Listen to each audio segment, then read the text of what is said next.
Hello everyone, welcome to commerce Gurukul. तो आज आपके लिए हम लाए हैं बिजनेस स्टडी का सेट 1, सेट 2, सेट 3 का सॉल्यूशन। एक ही साथ तीनों करेंगे, ठीक है। तो अगर आप इस चैनल पे नए हैं तो इसे आप लाइक करें, शेयर करें, सब्सक्राइब करें अपने दोस्तों में, ताकि मैं आपके लिए और भी वीडियो जल्दी से ला सकूं। ईटीपी, इकोनॉमिक्स, ठीक है, बीएमटी में कोशिश करूंगा जितना जल्दी हो सके मैं अपलोड करूं। बस आपका सपोर्ट चाहिए, है ना। तो चलिए जी, स्टार्ट करते हैं। आई होप कि इससे पहले जो मैंने 3 सेट अपलोड किया है अकाउंटेंसी का, सबसे पहले मैंने किया है अकाउंटेंसी का, तो आप जरूर देखे होंगे उसको। अगर नहीं देखे हैं तो मेरे प्लेलिस्ट में जाएंगे, उसमें सारे वीडियो को मिल जाएंगे। लेटेस्ट पिछले साल के भी हैं और इस साल के भी मैंने सबसे पहले अपलोड किया यूट्यूब में, ठीक है। तो अगर आप नए हैं तो जरूर प्लेलिस्ट में जाइए और उससे देख लीजिए, ठीक है। तो चलिए बिना देरी की स्टार्ट करते हैं, ठीक है। ये रहा सेट 1, ठीक है। सेट 1 पहले मैं कराने वाला हूं। सेट 1 बिजनेस स्टडीज, व्यवसायिक अध्ययन, ठीक है। First question, management is, management क्या है? तो मैनेजमेंट क्या है? कला भी है, साइंस भी, दोनों है। तो इसका आंसर हो जाएगा सी, ठीक है। आंसर क्या हो जाएगा इसका? सी हो जाएगा। आगे बढ़ते हैं नेक्स्ट क्वेश्चन की ओर। Question number 2, the foremost need for the development of a country is of. किसी भी देश के विकास में सबसे अधिक आवश्यकता है एफिशिएंट मैनेजमेंट, एफिशिएंट मैनेजमेंट, कुशल प्रबंध की। देखिए, आपके पास कुछ भी हो, अगर आपके पास कुशल प्रबंध नहीं है तो सब वेस्टेज है ना। तो देश में सबसे ज्यादा किस चीज की आवश्यकता है? एफिशिएंट मैनेजमेंट, ठीक है। तो आंसर हो जाएगा 2 का सी। हेनरी फॉयल द्वारा दिए गए प्रबंध के सिद्धांत है। Principle of management given by Henry Fayol are 40, total 14 principles है, ठीक है। Question number 4, according to George R Terry the function of management are 4। 4 तरह का फंक्शन दिया गया है जॉर्ज आर आर टेरी के द्वारा, ठीक है। तो इसका आंसर हो जाएगा ए। क्या क्या दिया है? प्लानिंग, ऑर्गेनाइजिंग, एक्चुएटिंग और कंट्रोलिंग। याद रखिएगा, पूछ सकता है कि कौन सा इसमें है या कौन सा नहीं है ना। तो इसको याद रखिएगा। Question number 5, planning is the first step to management. इसका आंसर हो जाएगा A, okay.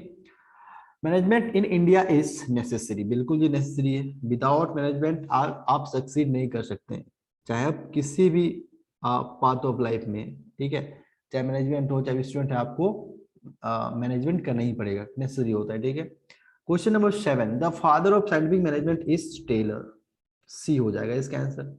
Wages given to worker in traditional management are minimum, ठीक है। मिनिमम होता है, मिनिमम दिया जाता है। चलिए, staffing is part of organisation, बिल्कुल। फंक्शन ऑफ पर्सोनल मैनेजमेंट, बिल्कुल। फंक्शन ऑफ मैनेजमेंट, तो इसका आंसर हो जाएगा डी, संगठन का भाग, कर्मचारी, प्रबंध का कार्य और प्रबंध का कार्य। तो इसका ऑप्शन हो जाएगा डी, ठीक है। प्रबंध के सिद्धांतों की रचना की जाती है। The principle of management are formulated in by experience of management, ठीक है। एक्सपीरियंस के हिसाब से जो भी प्रिंसिपल ऑफ मैनेजमेंट है वो बनते हैं, है ना। इसको हम लेबोरेटरी में टेस्ट नहीं करते हैं, राइट। ओके, तो इसका आंसर हो जाएगा 10 का हो जाएगा बी, ओके। 11 क्या? When was scientific management introduce? तो हुआ था 1913 में। वैज्ञानिक प्रबंध कब प्रारंभ हुआ था? 1913 में, ठीक है, 1913। Okay, question number 12, for effective delegation authority is essential to accompanied with responsibility. इसका आंसर हो जाएगा ए। हिंदी में पढ़ दे रहे क्योंकि बहुत लोग रिक्वेस्ट है हिंदी में बताइए सर। तो हिंदी क्या बोल रहा है कि प्रभावशाली अधिकार हस्तांतरण के लिए उत्तरदायित्व के साथ अधिकार होना अति आवश्यक है, ठीक है।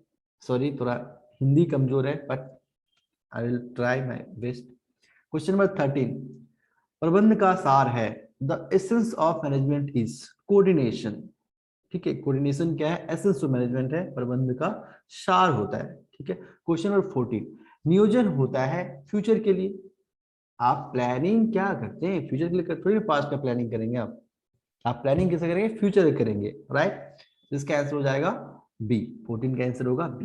15, how many levels are there in management? 3, top, middle, lower.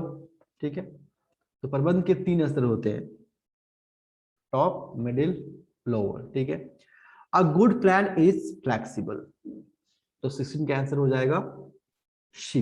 एक अच्छी योजना होती है लोचपूर्ण, मतलब लोचपूर्ण मतलब ये होता है कि एज पर सिचुएशन हम उसको चेंज कर सकते हैं। ठीक है। 17, केंद्रीकरण का तात्पर्य होता है, सेंट्रलाइजेशन रेफर्स टू, निर्णय लेने के अधिकारों को सूचित रखना। ठीक है, इसका आंसर हो जाएगा ए, की power of decision making with ourselves, अपने पास पावर रखता है डिसीजन मेकिंग का। ठीक है, इसको क्या बोलते हैं? सेंट्रलाइजेशन, दैट इज केंद्रीकरण। Okay, question number 18, Henry fuel का जन्म हुआ था, कहाँ हुआ था? फ्रांस में हुआ था। ठीक है, फ्रांस में इसका जन्म हुआ था। 19, planning involves what to do, when to do, how to do, क्या करना है, कब करना है, कैसे करना है। तो तीनों है। ठीक है, तीनों है, तो इसका आंसर हो जाएगा डी, उपयुक्त सभी, all of the. Delegation can be done, भार अर्पण किया जा सकता है, तो किसका? अथॉरिटी का। ठीक है, रिस्पॉन्सिबिलिटी का, उत्तराधित्व का नहीं कर सकते हैं, जवाबदेही का नहीं कर सकते डेलीगेशन। ठीक है, किसका डेलीगेशन होगा? सिर्फ अधिकार का, अथॉरिटी का। ठीक है, क्वेश्चन नंबर 21, स्टाफिंग, स्टाफिंग क्या होता है? नियुक्तिकरण क्या है? टू प्लान, कंट्रोल, डायरेक्शन, और डी में क्या है जी? Appoint the person. तो अपॉइंट करने को ही क्या बोलते हैं? स्टाफिंग बोलते हैं, नियुक्तिकरण बोलते हैं। ठीक है, वैज्ञानिक प्रबंध में विश्लेषण 75% होता है। ठीक है, analysis in scientific management is 75%। Organisation is automatically formed, संगठन स्वतः निर्मित होते हैं। इनफॉर्मल, अनौपचारिक जो होता है ऑर्गेनाइजेशन, वो अपने आप बन जाता है। ये कोई मैनेजर, टॉप लेवल मैनेजर नहीं बनाती, अपने आप बन जाता है, as per need, as per social need. तो इसका आंसर हो जाएगा B. Question number 24, which of the following does not follow scalar chain? तो इसका आंसर हो जाएगा इनफॉर्मल। ठीक है, संगठन सोपन श्रृंखला कौन फॉलो नहीं करती है? तो इनफॉर्मल ऑर्गेनाइजेशन या अनौपचारिक संगठन इसको फॉलो नहीं करती, क्योंकि अपने आप बनता है ना, इसका कोई रूल रेगुलेशन नहीं होता है, नहीं कोई स्केलर चेन होता है। ठीक है, क्वेश्चन नंबर 25, निम्नलिखित में से कौन सा अंतरण का तत्व नहीं है? डेलीगेशन का कौन सा तत्व नहीं है? तो इसमें ऑर्गेनाइजेशन जो है वो डेलीगेशन का तत्व नहीं है। ठीक है, अकाउंटेबिलिटी, ऑथोरिटी, रेस्पॉन्सिबिलिटी, ये क्या है? एलिमेंट ऑफ डेलीगेशन होते हैं। ठीक है, और ये ऑर्गेनाइजेशन के अंदर ही आते हैं, लेकिन ये एलिमेंट नहीं है। ठीक है, डेलीगेशन एलिमेंट ये अकाउंटेबिलिटी, ऑथोरिटी और रिस्पॉन्सिबिलिटी होता है। ठीक है, चलिए आगे बढ़ते हैं।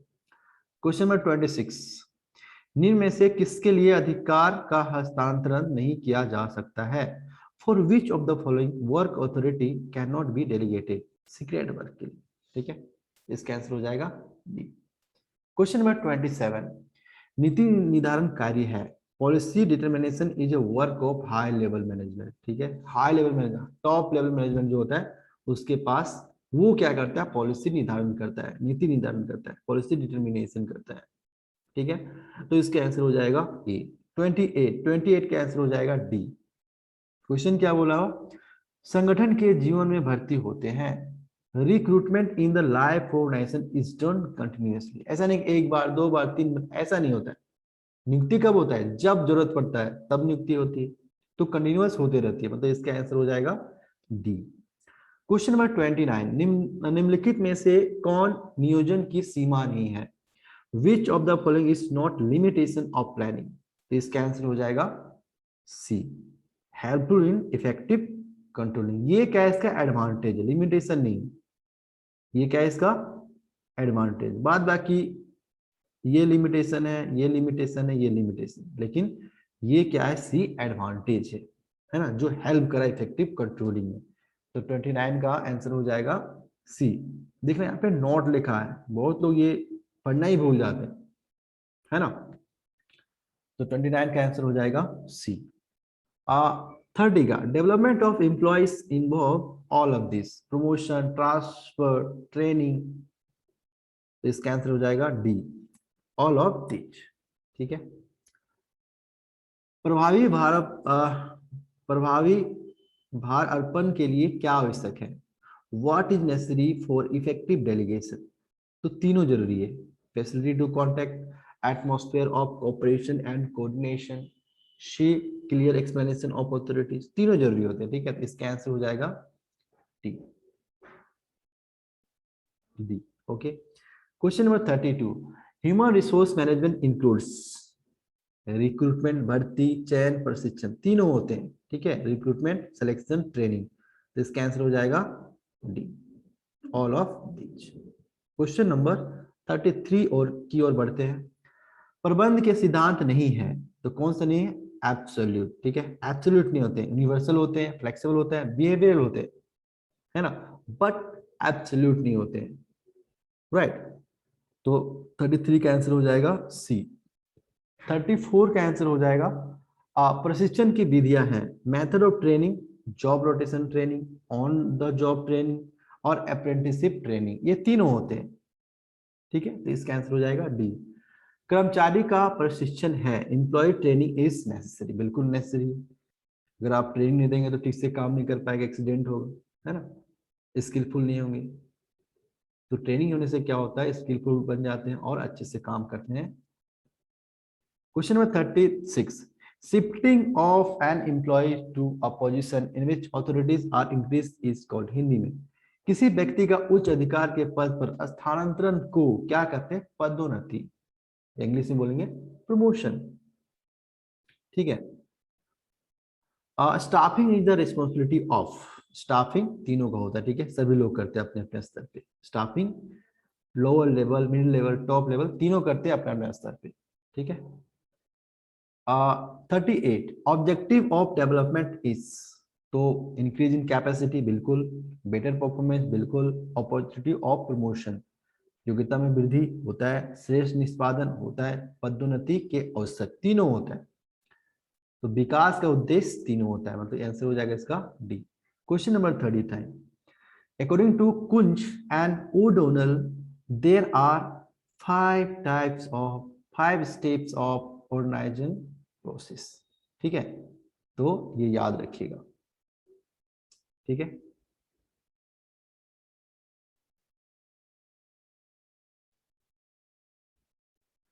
और इसके आंसर 7 हो जाएगा, है ना, 7 स्टेप बताया गया है इसके द्वारा।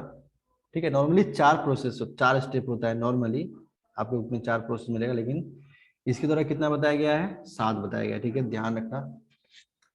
क्वेश्चन नंबर 40, 40 में क्या बताया गया है? 40 में क्या है देख लेते हैं एक बार। Which is the last step of planning process, तो क्या है? फॉलो।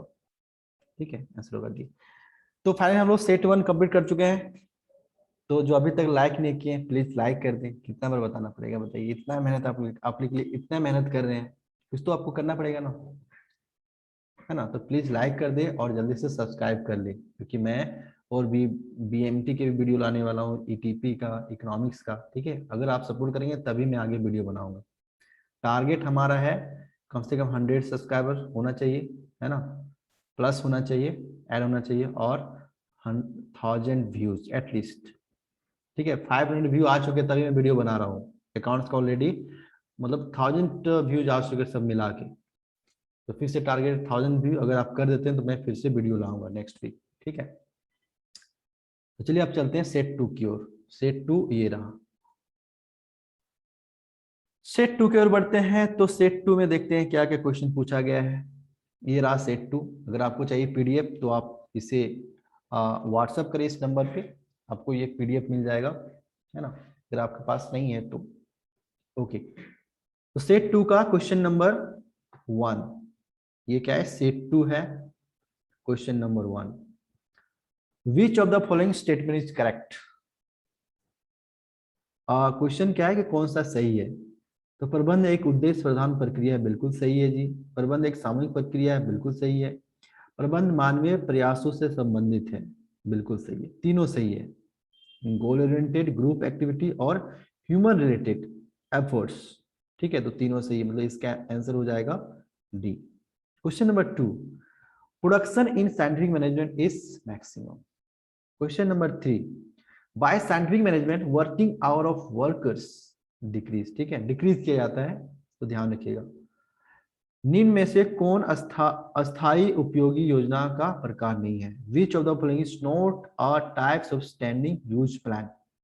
तो प्रोग्राम जो होते हैं वो स्टैंडिंग प्लान नहीं होते, सिंगल यूज प्लान होते हैं। ये क्या होते हैं? सिंगल यूज होते हैं। बाद ऑब्जेक्टिव, पॉलिसी और रूल्स, ये क्या होते हैं? स्टैंडिंग प्लान होते हैं। मतलब इसको बार बार यूज करना है, इसलिए बोलते हैं स्टैंडिंग प्लान। ठीक है, जो एक बार यूज करना है उसको बोलते हैं सिंगल यूज। प्रोग्राम ये क्या है? सिंगल यूज है, याद रखो। ठीक है, question number 5, which of the following is an objective of management. तो तीनों होते हैं, तो इसका आंसर हो जाएगा D. Profit sharing, development of organisation and policy determination. लाभ अर्जन, संगठन का विकास और नीति निर्धारण, तीनों इसका ऑब्जेक्टिव होता है और किसका? मैनेजमेंट का। तो आंसर हो जाएगा D. Question number 6, Frederick Winslow Taylor was born in USA. ठीक है, ये यूएसए का। अच्छा, टेलर कहाँ का था? यूएसए का था। और हेनरी फुएल कहाँ का था? फ्रांस का। याद रखना, हेनरी कहाँ का था? फ्रांस का था। और टेलर कहाँ का था भाई? अमेरिका का था, यूएसए का। ठीक है। 7, effectiveness fill in the blanks means complete the task on time. तो इसका आंसर हो जाएगा इफेक्टिवनेस। देखो, याद करने का तरीका बता रहे हैं। जहां टाइम की बात करें, देखो टी बीच में, टी इसका मतलब टाइम। इफेक्टिव मतलब टाइम, कोई भी काम को क्या करना? कंप्लीट करना टाइमली, उसको बोलते हैं इफेक्टिवनेस, प्रभावपूर्णता। और पूछे इफिशियंसी, देखो इफिशियंसी बीच में सी है ना, इसका मतलब मिनिमम कॉस्ट में, कम लागत में कोई भी काम करना, उसको बोलते हैं इफिशियंसी। बट अगर टाइमली काम को कंप्लीट करे उसको बोलते हैं इफेक्टिवनेस। तो याद रखिएगा, आई थिंक आज के बाद आप कभी नहीं भूलेंगे इफिशियंसी और इफेक्टिव में क्या डिफरेंस है। ठीक है, जो इफिशियंसी बीच में सी है ना, मतलब ये कॉस्ट की बात करता है, मिनिमम कॉस्ट। और इफेक्टिवनेस बीच में टी है, इसका मतलब टाइम की बात करता है। ठीक है, तो इसका आंसर हो जाएगा D. Question number 8, management is a profession, this statement is. किसने बोला था प्रोफेशन है? ये बोला था अमेरिकन प्रबंध एसोसिएशन। अमेरिकन मैनेजमेंट एसोसिएशन ने क्या बोला कि मैनेजमेंट क्या है? प्रबंध है। ठीक है जी। Planning is goal oriented, objective oriented, management process, तीनों होता है। ठीक है, आंसर हो जाएगा इसका डी। तो नियोजन लक्ष्य अभिमुखी होता है, उद्देश्य अभिमुखी होता है और मानसिक प्रक्रिया होता है। तो इसका आंसर हो जाएगा डी। क्वेश्चन नंबर 10, एक अच्छी योजना होती है, a good plan is balanced. ठीक है, बैलेंस्ड होता है, संतुलित। केंद्रीयकरण का अर्थ होता है अधिकार का धारण, रिटेंशन ऑफ ऑथोरिटी। ठीक है, सेंट्रलाइजेशन मतलब क्या होता है? रिटेंशन ऑफ अथॉरिटी, मतलब सारे अधिकार, जो भी डिसीजन लेने का अधिकार है किसके पास होता है? अपने पास रहता है, मेनली टॉप लेवल के पास होता है, याद रखिएगा। ठीक है, question number 12, fill the blanks, कर्मचारियों का स्वेच्छा पर निर्भर करता है, depend on the willingness of employee. इसको बोलते हैं अनौपचारिक संगठन, इनफॉर्मल ऑर्गेनाइजेशन। ठीक है, question number 13, in case of informal authority are decentralise, इसमें डिसेंट्रलाइज होता है। ठीक है, तो 13 का हो जाएगा आंसर ए। क्वेश्चन नंबर 14, निम्नलिखित में से किस प्रकार के कार्य के लिए अधिकार का हस्तांतरण नहीं किया जा सकता है? तो सीक्रेट वर्क के लिए, है ना, जो गोपनीय कार्य है उसके लिए उसको हम डेलीगेट नहीं कर सकते हैं किसी सब ऑर्डिनेट को, किसी जूनियर को हम ट्रांसफर नहीं कर सकते हैं, डेलीगेट नहीं कर सकते हैं। तो आंसर हो जाएगा इसका ए। 15, money spent of staffing, staffing में जो खर्चा होता है ना, स्टाफिंग में क्या करते हैं? सिलेक्शन करते हैं, रिक्रूटमेंट करते हैं, ट्रेनिंग देते हैं। तो ये क्या तरह इन्वेस्टमेंट होता है ना, वेस्टेज नहीं होता है, ना ही अननेसेसरी खर्चा है, ये जरूरी है। ठीक है, तो 15 का आंसर हो जाएगा सी। ठीक है, 16, स्टाफिंग इज पार्ट ऑर्गेनाइजेशन, बिल्कुल सही है। फंक्शन ऑफ एम्प्लॉय मैनेजमेंट, बिल्कुल है। फंक्शन ऑफ मैनेजमेंट, तीनों है। ठीक है, तो इसका आंसर हो जाएगा D. Employ training is necessary, necessary है भाई, बिना ट्रेनिंग का एम्प्लॉय अच्छे से काम ही नहीं करेंगे, सिंपल सी बात है ना। एक्सीडेंट ज्यादा होगा, अगर मान लो किसी को काम नहीं आता है तो उसको ट्रेनिंग देना पड़ेगा ना। आप कहीं भी जाइए, बैंक में जाइए, बैंक में पहले ट्रेनिंग देगा, है ना, कहीं भी जाइए आपको पहले ट्रेनिंग मिलेगा तभी आपको काम करने मिलेगा, ठीक है, तो ये बिल्कुल नेसेसरी होता है ना। क्वेश्चन नंबर 18 में क्या है, कर्मचारियों के विकास में सम्मिलित नहीं है, तो कौन सा, रिटायरमेंट, प्रमोशन है, ट्रांसफर है, ट्रेनिंग है, ठीक है, लेकिन रिटायरमेंट ये डेवलपमेंट ऑफ एम्प्लॉय का पार्ट नहीं है, ठीक है। Question number 19, grouping of activities on the basis of product line, इसको बोलते हैं डिविजनल, ठीक है, प्रभागीय संगठन का। देखो प्रोडक्ट के बेसिस पे अगर करेंगे तो उसको क्या बोलते हैं, डिविजनल, ठीक है।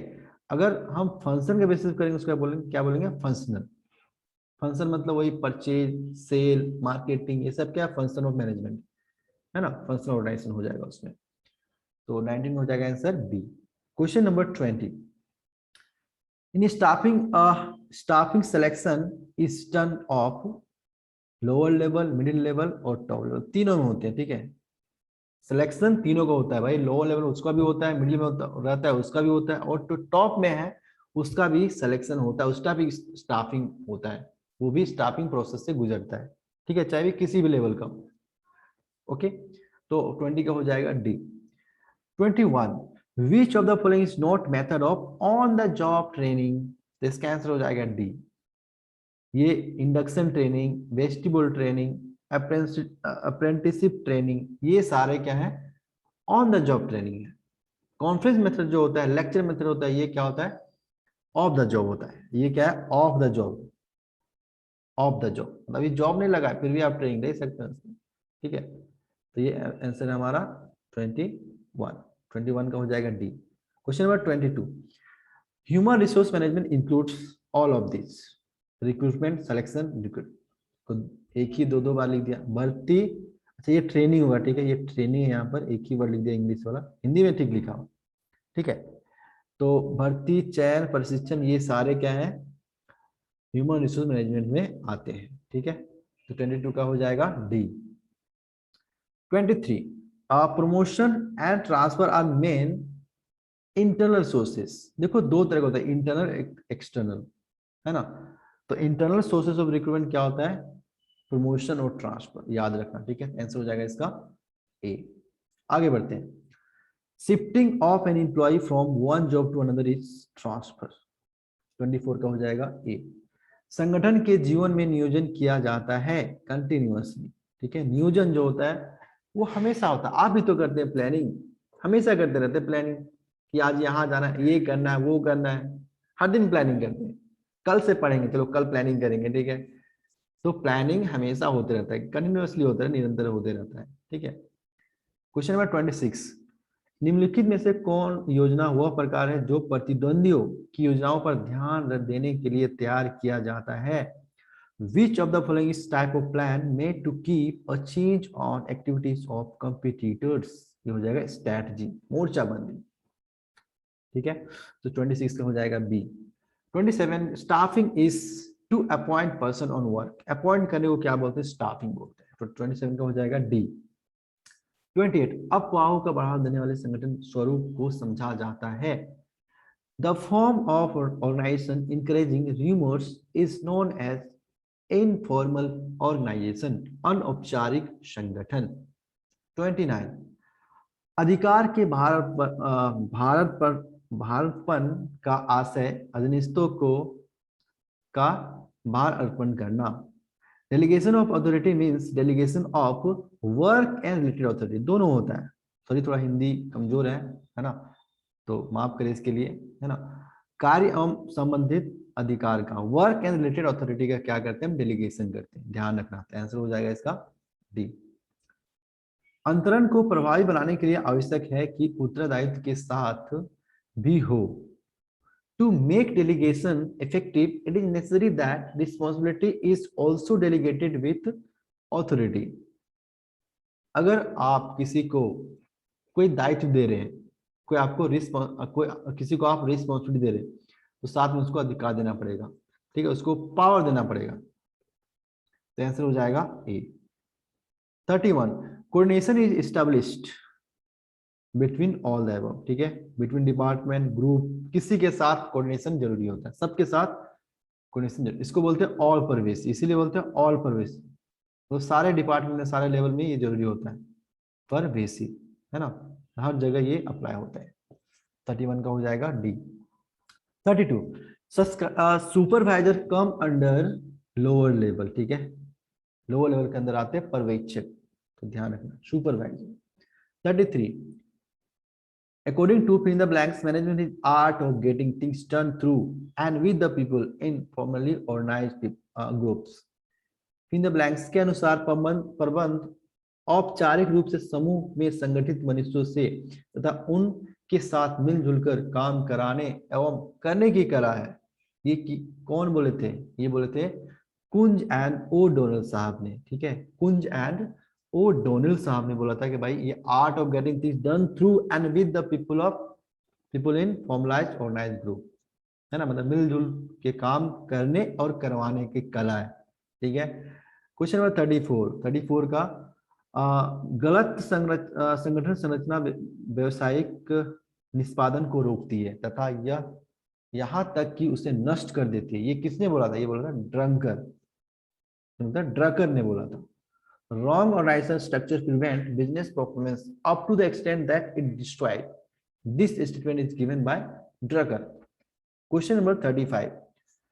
In an enterprise, organization is established by top management. ठीक है, उपक्रम में संगठन की स्थापना कौन करता है? टॉप लेवल, है ना। टॉप लेवल क्या कहते हैं? डिपार्टमेंट बनाती है, sales department, purchase department, divisional department, है ना, फंक्शनल ऑर्गेनाइजेशन, तो ये कौन बनाती है? Top level. Question number 36. Comprehensive plan for accomplishing and organization's goals is known as program. ठीक है, क्या बोलते हैं? प्रोग्राम। संगठन के लक्ष्यों को प्राप्त करने के लिए बृहद योजना, कॉम्प्रेहेंसिव मतलब पूरा डिटेल में बनाते हैं, क्या बनाते हैं? प्रोग्राम बनाते हैं। तो 36 का आंसर हो जाएगा बी। नियोजन, क्वेश्चन नंबर 37, नियोजन प्रक्रिया का पहला कदम क्या होता है? Determination of objective. और लास्ट क्या होता है? ये फॉलो अप लास्ट होता है। तो पहला पूछा है, तो पहला कदम पूछा है ना। First step of planning process is determination of objective, उद्देश्यों का निर्धारित करना, ठीक है, आंसर हो जाएगा बी। ओके जी। Question number 38, management itself expand through delegation, ठीक है, मैनेजमेंट का स्वतः विस्तार होता है किसके द्वारा? भार अर्पण के द्वारा, डेलीगेशन ऑफ अथॉरिटी के द्वारा, ठीक है। तो 38 का हो जाएगा ए। 39, एक अधीनस्थ मतलब जूनियर सबऑर्डिनेट को एक ही अधिकारी से आदेश प्राप्त होना चाहिए, इस सिद्धांत को बोलते हैं यूनिटी ऑफ कमांड। एक ही बॉस, ठीक है, एक ही बॉस रहेगा हमारा, उसको क्या बोलेंगे? आदेश की एकता, तब unity of command. Question number 14, निम्न में से कौन योजना का प्रकार नहीं है? तो मोटिवेशन जो है यो योजना का प्रकार नहीं है। बजट, प्रोसीजर, प्रोग्राम्स, बजट, कार्यविधि, कार्यक्रम, ये क्या है? योजना का प्रकार है, टाइप्स है। तो फाइनली हम लोग 2 सेट कंप्लीट कर चुके हैं, अब चलते तीसरा सेट की ओर, ठीक है। अभी तक भी अगर लाइक नहीं किए, सब्सक्राइब नहीं किए, प्लीज कर लें, है ना। बहुत आपके लिए यूजफुल वीडियो बना रहा हूँ मैं, सबसे पहले यूट्यूब में अपलोड कर रहा हूँ, है ना, और सही कंटेंट दे रहा हूँ, ठीक है। चलिए जी, जल्दी से आगे बढ़ते हैं। सेट नंबर 3 की शुरुआत करते हैं, है ना। जल्दी से एक बार लाइक बटन प्रेस कर दें, है ना, और अपने दोस्तों में जल्दी शेयर कर दें, ठीक है, ताकि मैं जल्दी से जितना अच्छा आपका रिस्पॉन्स होगा उतना जल्दी मैं एटीपी का और इकोनॉमिक्स का वीडियो भी लाऊंगा, ठीक है, उसका भी अपलोड करूंगा, तीनों सेट, ठीक है। चलिए जी, तो बढ़ते हैं सेट नंबर 3 की ओर, है ना। 3 सेट, ये तीसरा सेट है, ठीक है। चलिए जी, तो ये रहा हमारा पहला question. Management is an art of, देखो भाई, फॉर डूइंग वर्क हिमसेल्फ और टेकिंग वर्क फ्रॉम अदर्स। किसने बोला था? ओ डोनल ने बोला था, ठीक है। तो इसका आंसर हो जाएगा C. Henry Fayol was mining engineer, ठीक है, ये कौन थे? माइनिंग इंजीनियर थे, खनन इंजीनियर थे। कहाँ के थे? फ्रांस के। और Henri sorry F W Taylor कहाँ के थे? कहाँ के थे वो? अमेरिका के थे, यूएसए के, याद रखना, ठीक है। Question number 3, which of the following is not principle of management given by Taylor's. तो टेलर्स ने दिया था 4 प्रिंसिपल, है ना। तो क्या नहीं दिया? यूनिटी ऑफ कमांड नहीं दिया था। ये कौन दिया था? ये दिया था हेनरी फॉयल ने। 14 प्रिंसिपल में ये एक आता है यूनिटी ऑफ कमांड, है ना। ये किसने दिया था? हेनरी फॉयल ने दिया था, ठीक है। बात आगे, science not rule of thumb, functional foremanship और हार्मोनी नॉट डिस्कॉर्ड किसने दिया? F.W. टेलर ने दिया था। ठीक है। क्वेश्चन नंबर 4 में क्या बोला गया? Management should find one best way to perform which technique of scientific management is defined in this sentence. Method study. क्या बोला गया? किसी कार्य को करने के लिए प्रबंध को एक सर्वश्रेष्ठ मार्ग ढूंढना चाहिए। वैज्ञानिक प्रबंध की कौन सी तकनीक को इस वाक्य में परिभाषित किया जा गया है? इसको बोलते हैं मेथड स्टडी, है ना। There are two main sources of recruitment worker. कर्मचारियों की भर्ती के मुख्यतः दो स्रोत होते हैं, एक इंटरनल, एक एक्सटर्नल, एक आंतरिक, एक बाह्य, है ना। आंतरिक में क्या था? प्रमोशन, है ना, ट्रांसफर, ठीक है, डिमोशन।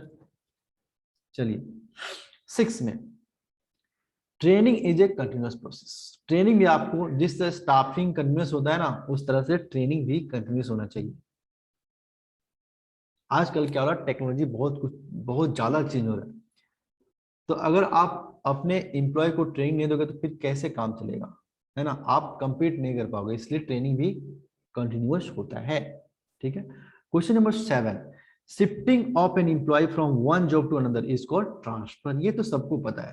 ठीक है। Question number 8, a network of social relationship that arise spontaneously due to interaction और at work is called informal organisation. ठीक है। कार्य करते हुए अंत क्रिया से अचानक बना सामाजिक संबंध तंत्र कहलाता है, जिसको बोलते हैं इनफॉर्मल ऑर्गेनाइजेशन, अनौपचारिक संगठन। ठीक है। इसका मतलब होता है स्पॉन्टेनियस, मतलब क्या? अपने आप, अपने आप बन जाता है। जैसे आप लोग का दोस्त बनता है ना, आप जाते हैं कॉलेज में, स्कूल में जाते हैं तो आपके अपने आप दोस्त बन जाते हैं, है ना। बताओ, आप जो फ्रेंड, आपका जो फ्रेंड सर्कल बना, वो क्या क्लास टीचर ने बनाया क्या? नहीं ना। तो सेम अगर आप कहीं काम करने जाएंगे तो आपके जैसे लोग, जो आपका नेचर, आपके जैसे नेचर मैच करता है, आपके जैसे बिहेवियर है, तो आप ऑटोमेटिक दोस्त बन जाते हैं। ठीक है। इसी को बोलते हैं इनफॉर्मल ऑर्गेनाइजेशन। ये भी जरूरी होता है ना। Question number 9, centralisation refers to retention of decision making authority. किसके पास? टॉप लेवल पास होता है ना, इसको बोलते हैं सेंट्रलाइजेशन, केंद्रीकरण। Question number 10, the nature of social responsibility of management apply seller behaviour. ठीक है, याद रखना। आगे बढ़ते हैं। अधिकार शोपन, assignment of authority is primary art of organization. ठीक है। तो 11 का हो जाएगा C. The main cause of slow progress in India is the lack of कुशल प्रबंध, इफिशिएंट मैनेजमेंट, है ना। हमारे इंडिया में जो कंपनी है वो स्लो प्रोग्रेस क्यों कर रही है? हमारा इंडिया स्लो प्रोग्रेस क्यों कर रहा है? क्योंकि मैनेजमेंट एफिशिएंट नहीं है। आपके जितने सारे गवर्नमेंट कंपनी है ना, आजकल हल्ला हो रहा है बहुत कि सेल कर दो, सेल कर दो, है ना। क्यों? क्योंकि एफिशिएंट मैनेजमेंट नहीं है, हमेशा लॉस में रहता है। मैक्सिमम जो गवर्नमेंट कंपनी हमेशा लॉस में रहती है, क्योंकि वहां पे एफिशिएंट मैनेजर नहीं है। ठीक है। तो कहीं पर भी मतलब इंडिया में ये एक तरह का एक डिसएडवांटेज है मैनेजमेंट को लेकर। तो इसका आंसर हो जाएगा ए, है ना। 13, money spent of staffing, money spent on staffing necessary, बिल्कुल जरूरी है जी, वेस्टेज बिल्कुल नहीं है ना। या बोल सकते हैं इन्वेस्टमेंट है ना, ये क्या है? इन्वेस्टमेंट है। ठीक है। चलो आगे बढ़ते हैं। 14, method of training are, conference बिल्कुल होता है, अप्रेंटिसशिप होता है, लेक्चर होता है, तो ऑल ऑफ दीज हो जाएगा। ठीक है, ऑल ऑफ दीज इसका आंसर हो जाएगा। 15, समन्वय स्थापित किया जाता है, coordination established bye top level. Top level के द्वारा क्या करते हैं हम? कोऑर्डिनेशन बनाते हैं पहले। ठीक है। चलो, विच of the following activities is not included in direction. तो प्लानिंग जो होता है डायरेक्शन का पार्ट नहीं होता है। सुपरविजन, लीडरशिप, कम्युनिकेशन, ये किसका पार्ट है? डायरेक्शन का पार्ट है। 17, the nature of management is as inborn ability या एक्वायर्ड एबिलिटी, या दोनों होता है। ठीक है, सी इसका आंसर हो जाएगा। 17 हो जाएगा answer C. Maximum incentive giving a function of management employ is motivation. देखिए, अगर जो एम्प्लॉय काम कर रहा है उसको ज्यादा पैसा मिलेगा ना तो ज्यादा मोटिवेट होगा। सिंपल, हम पढ़ा रहे हैं, अगर हमको टाइमली सब पैसा पे करेंगे, मतलब फीस पे करेंगे, तो मुझे मोटिवेशन मोटिवेशन मिलेगा, मुझे अच्छा से पढ़ाने का मन करेगा, है ना। तो सेम एम्प्लॉय भी अगर है, उसको अगर इंसेंटिव मिलता है, एक्स्ट्रा बेनिफिट मिलता है, तो वो भी अच्छे से काम करेगा, वो उसके लिए क्या है, मोटिवेशन, अभी प्रेरणा। ठीक है, तो 18 का हो जाएगा B. Question number 19, which of the following statement best describe the principle of division of work. इसमें क्या करते हैं, वर्क को डिवाइड करते हैं, work to be divided into small task. 20, experiment done by Taylor under scientific management where motion study, fatigue study और time study तीनों होता है, तो इसका आंसर हो जाएगा C, management is a mental work. ठीक है, 21 का बी हो जाएगा, mental revolution is the essence of scientific management. और मैनेजमेंट का एसेंस क्या होता है, कोऑर्डिनेशन। ठीक है, कोऑर्डिनेशन जो होता है वो मैनेजमेंट का एसेंस होता है, लेकिन साइंटिफिक मैनेजमेंट का क्या होता है एसेंस, मेंटल रिवोल्यूशन, याद रखिएगा। मानसिक क्रांति, है ना, ये किसका एसेंस है, साइंटिफिक मैनेजमेंट का, वैज्ञानिक प्रबंधन का एसेंस है, मूलाधार। ठीक है, 23, which of the following is the first step of organising process. तो फर्स्ट स्टेप क्या है, identification and division of work. चलिए 24, गुड प्लान इज फ्लेक्सिबल, लोचपूर्ण। अच्छी योजना क्या होती है, जो फ्लेक्सिबल होता है, हम समय के साथ उसको थोड़ा सा चेंज कर सकते हैं, मॉडिफाई कर सकते हैं। ठीक है, उसको बोलते हैं गुड प्लान। बजट क्या होता है, बजट का अर्थ है स्टेटमेंट ऑफ एक्सपेक्टेड कॉस्ट और एक्सप्रेस्ड इन न्यूमेरिकल टर्म। ठीक है, जो भी कॉस्ट आपका होने वाला है ना, उसको बोलते हैं बजट। जैसे बनता है ना, गवर्नमेंट क्या करती है, बजट बनाती है, तो वो क्या होता है, अनुमानित होता है ना, अनुमानित होता है, एक्सपेक्टेड होता है। ठीक है, इसका आंसर हो जाएगा D. Question number 26, which of the following is limitation of planning. तो लिमिटेशन का प्लानिंग का लिमिटेशन क्या होता है, कि बहुत टाइम कंज्यूमिंग है। ठीक है, आंसर हो जाएगा ए, है ना, बायस्ड होता है, बायस्ड मतलब भेदभाव होता है प्लानिंग के साथ। ठीक है, तो 26 का आंसर हो जाएगा A. 27, which of the following is not function of management, cooperation, staffing, planning, controlling, organising, ये क्या है, फंक्शन ऑफ मैनेजमेंट है। बट कोऑपरेशन क्या है, ये एसेंस ऑफ मैनेजमेंट है। ये क्या है, essence of management, essence of management. ठीक है, आगे बढ़ते हैं। 28, coordination in the essence of, देखो सेम क्वेश्चन पूछ दिया है इसके बाद, है ना। तो कोऑर्डिनेशन क्या होता है, एसेंस ऑफ मैनेजमेंट, प्रबंध का सार होता है। समन्वय जो होता है वो प्रबंध का सार होता है, आत्मा होता है, बोलते हैं आत्मा, इसके बिना काम नहीं चलेगा। आप कितना भी कर लीजिए, ऑर्गेनाइजिंग, स्टाफिंग, कंट्रोलिंग, है ना, अगर आपके ऑर्गेनाइजेशन में, आपके बिजनेस में अगर कोऑर्डिनेशन नहीं है, तो फिर कोई भी काम सही से नहीं होगा, है ना। तो इसीलिए कोऑर्डिनेशन को क्या बोलते हैं, एसेंस ऑफ मैनेजमेंट, मतलब आत्मा है मैनेजमेंट का। ठीक है, 29, which of the following statement is false about Taylor and Fayol. तो इसका आंसर हो जाएगा बी। चलिए पढ़ते हैं क्या क्या लिखा हुआ, बोला फ्योल माइनिंग इंजीनियर था, बिल्कुल अब बताए हम, है ना, और ये था मैकेनिकल इंजीनियर। और ये कहाँ का था फ्योल, ये था फ्रांस का, एफ फॉर फ्रांस, याद रखें, एफ फॉर फ्रांस। और ये क्या था, कहाँ का था, यूएसए, अमेरिका का था। एक था माइनिंग इंजीनियर जो खान में काम करता था, एक था मैकेनिकल इंजीनियर, ठीक है, जो फैक्ट्री में काम करता था। ठीक है, तो इसका हो जाएगा आंसर बी। क्या बोला है, Fayol's principle of application in specialised situation, है ना, गलत बुझाएगी, फॉल्स कौन सा है। तो टेलर का जो होता है प्रिंसिपल, उसको हम स्पेशलाइज्ड सिचुएशन में फॉलो करते हैं, लेकिन जो फ्यूल का होता है ना, वो यूनिवर्सल है ना, हर जगह अप्लाई होता है, याद रखना।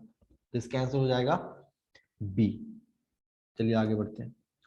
30 में क्या बोला गया, management is the art of getting things. देखो सेम क्वेश्चन पूछ दिया है ना, इसका आंसर हो जाएगा ए।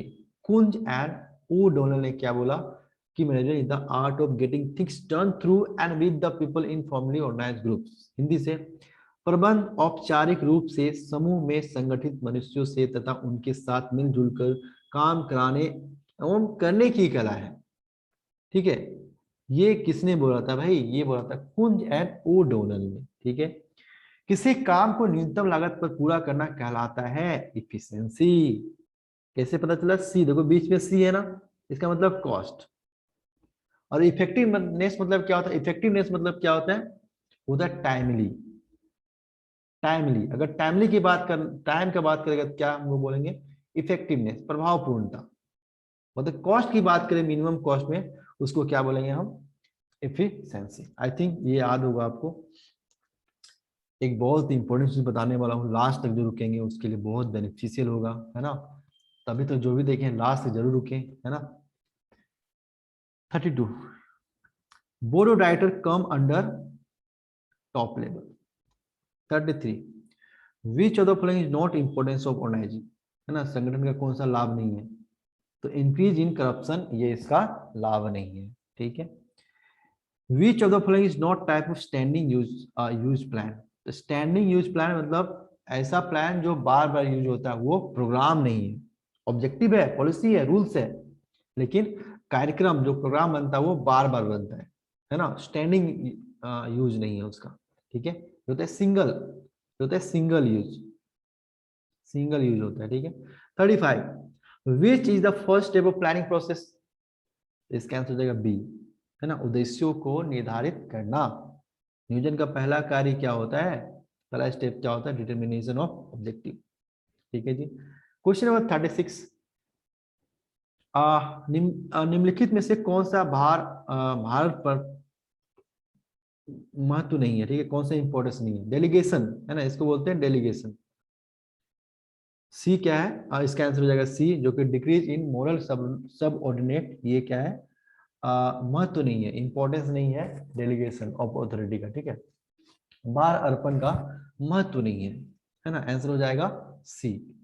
ये बहुत इंटरेस्टिंग क्वेश्चन है ना। 37, the book principle of scientific management written by F.W. Taylor was published in shop in which year, 1911। देखो कुछ डेट याद रख लेना भाई, इस साहब का जन्म कब कब हुआ था, 1856 में, है ना, 1856 में जन्म हुआ था, कहाँ हुआ था, यूएसए, अमेरिका में हुआ था, ठीक है। और ये मरा कब, 1915 में मर गया, है ना, मर मुरा गया, चला गया इस दुनिया से छोड़ के, हम लोग को टेंशन देके, है ना, बुक लिख के हम लोग पढ़ने के लिए दे दिया, चला गया, बहुत बदमाश था, है ना।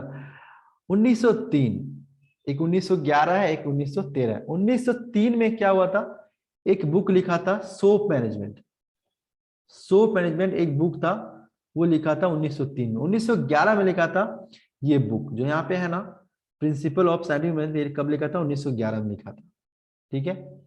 और 1913 में क्या आता है, इसका साइंटिफिक मैनेजमेंट का प्रिंसिपल इंट्रोड्यूस हुआ था यूनिवर्सली, ठीक है। तो इसका आंसर हो जाएगा पी। तो डेट याद रखिएगा, कब जन्म लिया था, 1856 में, कब मरा, 1915 में, है ना। दो बुक लिखा था, एक लिखा था प्रिंसिपल ऑफ साइंटिफिक मैनेजमेंट, ये कब लिखा था, 1911 में लिखा था। और दूसरा बुक लिखा था सोप मैनेजमेंट, वो कब लिखा था, 1913 में लिखा था। 1913 में क्या आया था, साइंटिफिक मैनेजमेंट इंट्रोड्यूस किया गया था, लाया गया था, ठीक है। विच of the following external source of recruitment, तो एम्प्लॉय एक्सचेंज ये होता है एक्सटर्नल, बात होगी transfer, promotion, service service extension, ये क्या इंटरनल है ना। तो 38 का हो जाएगा answer C. 39, which of the following is not an importance of training, training देने से क्या बताओ, तो ट्रेनिंग देने से एक्सीडेंट इंक्रीज होगा, नहीं होगा, रिड्यूस होगा, ठीक है। तो ये इसका इंपॉर्टेंस नहीं है, बाद बाकी सारे क्या इंपॉर्टेंस है। क्वेश्चन नंबर 14 और last question, which of the following order is correct, तो आंसर हो जाएगा ए इसका। एक बार हो जाए तालियां, क्योंकि हम लोगों ने 3 सेट एक साथ कर दिए, ठीक है। ऐसा पहली बार यूट्यूब में हुआ है ना, ऐसा पहली बार हुआ है ना, 17-18 सालों में कि भाई एक साथ 3 सेट का सॉल्यूशन करा दिया हमने, ठीक है, विथ एक्सप्लेनेशन। ऐसा नहीं सिर्फ मैंने आंसर बता दिया, है ना। बहुत लोग क्या करते हैं कि सिर्फ आंसर बता देते हैं कि इसका ये होगा, ये होगा, ये होगा, बहुत कुछ मैंने कोशिश किया कि बहुत कुछ का रीजन बताने का, ठीक है। तो अगर आपको इस वीडियो अच्छा लग रहा है तो प्लीज अपने दोस्तों में सब्सक्राइब करें और शेयर करें, ठीक है, और लाइक जरूर करें, बिना लाइक किए मत जाइए प्लीज, उससे मुझे मोटिवेशन मिलती है, मुझे और भी वीडियो बनाने का मन करता है, ठीक है। हाँ, एक इंपॉर्टेंट बात मैं बता रहा हूँ कि ये जो क्वेश्चन आप तैयारी कैसे करेंगे, ठीक है। देखो, आपके पास कोई भी बुक होगा, S.K. सिंह होगा, है ना, या शिक्षा सागर होगा, शिक्षा सागर S.K. सिंह, है ना। इसके लास्ट में ना चैप्टर एंड होने के बाद एक रहता है समरी, तो सबसे पहले क्या करना, आपको समरी पढ़ना है।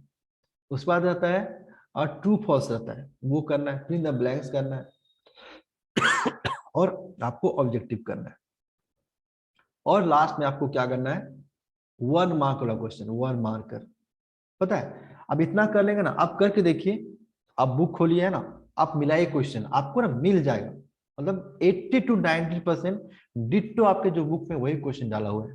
मैंने पूरा चेक किया सारे क्वेश्चन एक तरीके, किस बुक का किस क्वेश्चन का कहाँ से मिला, तो सारे आपके बुक में है 80 to 90%। कुछ है जो कॉन्सेप्ट दिया हुआ है, थोड़ा थोड़ा बहुत आपको पढ़ना पड़ेगा, है ना। तो आपको अपने बुक से, आपको जो जो भी बुक आपके पास एस के सिंह या शिक्षा सागर, तो सबसे पहले आपको समरी पढ़ना है, ठीक है। उसके बाद ट्रू फॉल्स देखना है, फिर ब्लैंक देखना, ऑब्जेक्टिव एमसीक्यू करना है प्रैक्टिस, और 1 मार्क का जो क्वेश्चन था short type, very short type, उसको जरूर करना है। अगर आप इतना कर लेते हैं तो पक्का आपका 90 प्लस फिक्स है ना। उसके बाद गैस पेपर आएगा, वर्मा शर्मा, उसको कीजिए लास्ट, वही सब क्वेश्चन रहता है, वर्मा शर्मा, है ना, सब वही सब रहता है क्वेश्चन, ठीक है। तो I hope you enjoyed all, है ना। तो बहुत जल्द आने वाला है इकोनॉमिक्स या ईटीपी का वीडियो में लाऊंगा, ठीक है, सॉल्यूशन बताऊंगा, तो जल्दी से इसको शेयर कर दें, है ना, जितना ज़्यादा हो सके सपोर्ट करें बस। Thank you so much, good bye.